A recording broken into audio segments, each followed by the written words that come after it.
Hello everyone and welcome back to my The Young and Restless 24 YouTube channel. I hope you guys are having a wonderful day. Before we start, please hit the subscribe button and give this video a thumbs up. At the club, Jack and Diane tell Tracy she seems refreshed. Alan says she sparkles no matter what. He teases about the chemical responses in his brain when he sees his gal. He missed her veritably much. She missed him too. Jack and Diane ask what kept them piecemeal for so long.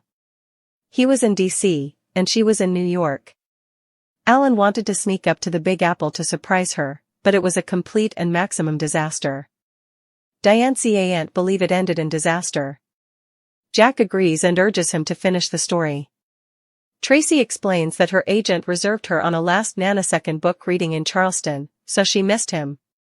Also they arranged to meet back at home, but indurating rain cancelled his flight.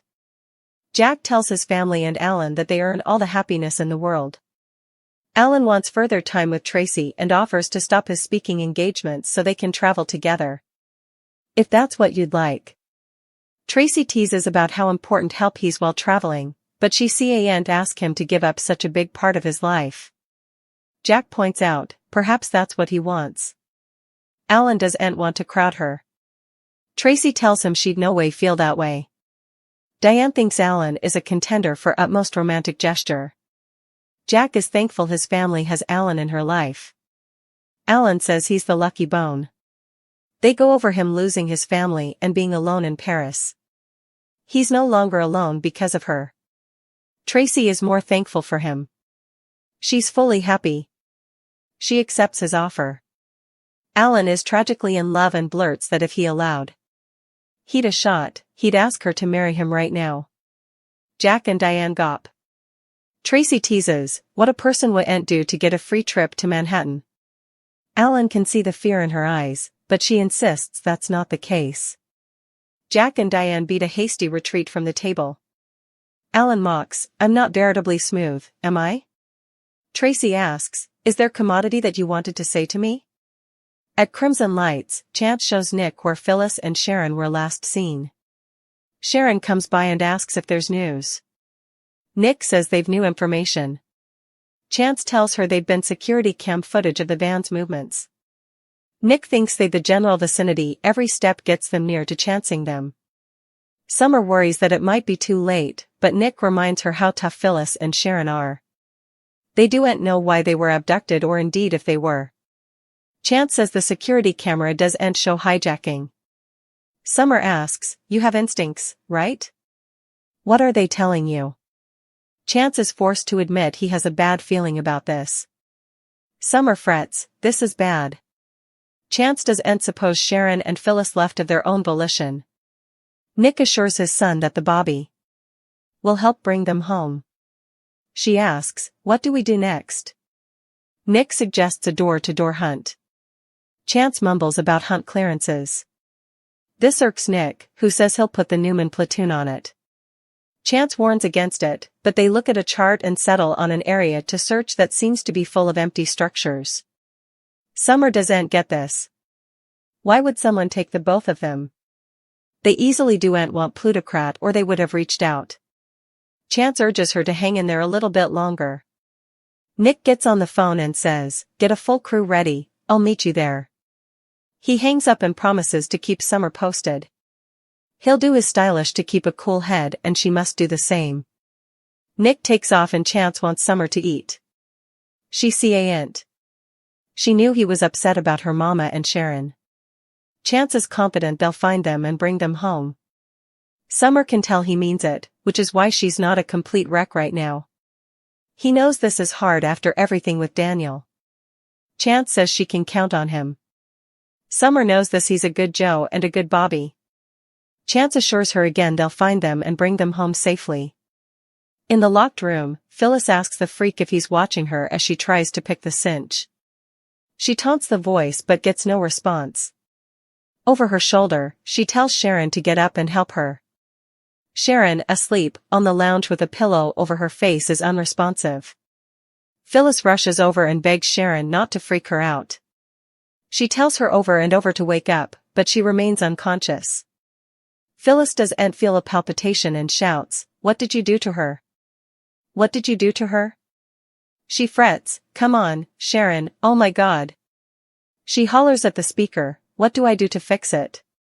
She searches for the water bottle containing the cure, but it's empty. She yells, "Tell me what I do." Just also, she finds a red envelope containing a heart-shaped card. Opening it whilst yelling pitfalls, Phyllis reads, "I mark my time in blood, sweat, and gashes." She throws it and says, "Crazy freak. She'll find out who he's and will come for him.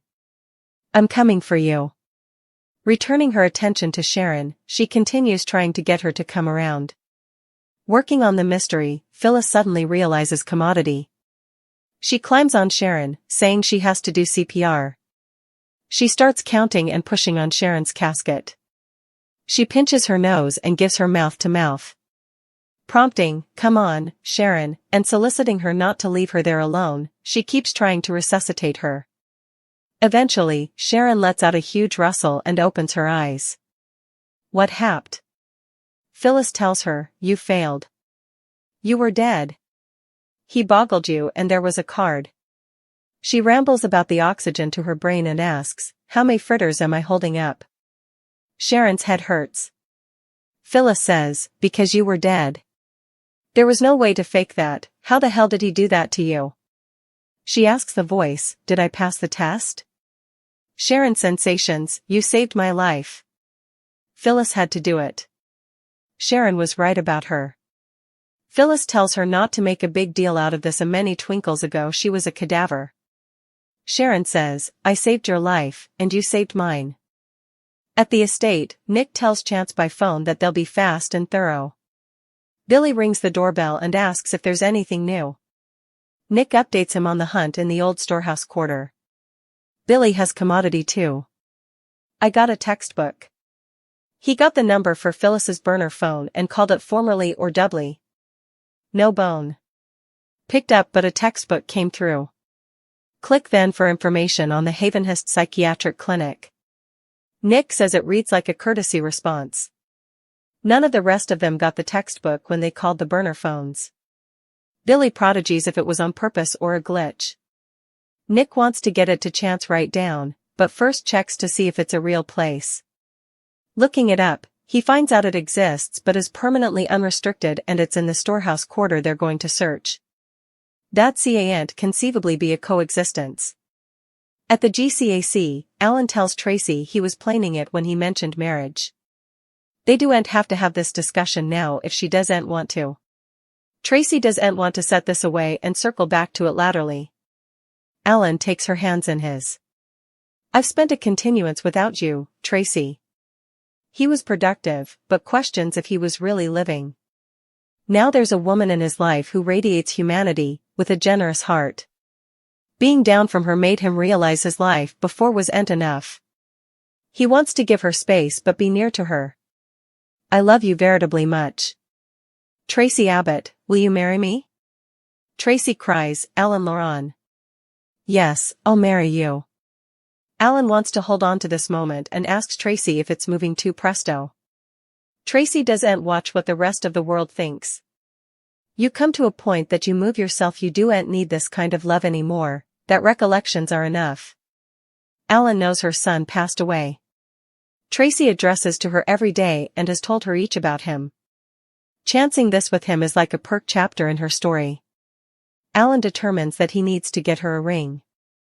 Tracy insists it can stay, but he wouldn't hear of it. "I'll be right back," he declares, as he rushes toward the door. Jack and Diane pass him and hope he's not fleeing the scene. In the psychiatric sanitarium, Phyllis warns Sharon not to drink the water too presto. Sharon chides that it's nearly like she cares. It's getting clear to her that that's what all this is about, getting past the hate, seeing the bigger picture. Phyllis can still detest her and not want her dead. Sharon tells her this situation has changed effects, "It's changed us." Phyllis denies it's that deep. "It's just twisted fun for the sick freak." Sharon says it's true, the voice is enjoying this and getting a sense of control and power. But there can be other layers. The voice told them to suppose of this like in trial. He or she was looking for some kind of effect like humanity can rise above darker feelings. Phyllis adds, or tone preservation trumps all, perhaps they saved each other because they didn't want to be left alone. Sharon needles her for being so contrary. This has cast a light on their relationship and has gone to the minimum of life or death. Phyllis looks up at the speaker on the wall and asks, "Did we dance to your tune?" Sharon muses, "The question is what happens coming?" At Crimson Lights, Chance assures Summer they'll get through this. She says she's going to go update Daniel. Just also, Nick and Billy come in with the news about the textbook mentioning Havenhurst. It's a veritably specific indication, Nick explains, and prodigies, but is it the verity, or is it a trap? At Havenhurst, Phyllis tells Sharon they've to take control. They had to get past everything. They saved each other's lives and got past their history. They had to lean on each other and believe in each other emotionally and mentally. That's what it is. Oh my gosh. That's the final mystery we've to find an escape route together. Sharon feels if it were that simple, they'd have done it formerly. Phyllis disagrees. They had the distraction of being there together and their loathing. Effects are different now. They hear and don't hear anything. Phyllis says the voice is gone. Sharon thinks she's saying this is their chance to get out. Phyllis nods. There's a way out. There has to be. Death isn't an option. They agree cooperation will give them their freedom. Sharon holds out her hand and Phyllis takes it. They look into each other's eyes. At the GCAC, Jack and Diane join Tracy and ask, "Any news?" Tracy shafts. She sensations that she's about to be married and Alan has run out to get a ring. Jack and Diane are thrilled. Tracy says it doesn't feel real yet. Jack asks if she's happy. She is. He asks if this is really what she wants. She cries, further than anything. In the domain, Alan looks at the engagement ring he's bought for Tracy. His phone makes a sound, so he takes it out of his fund and looks at the screen, which shows a feed of Sharon and Phyllis holding hands in Havenhurst.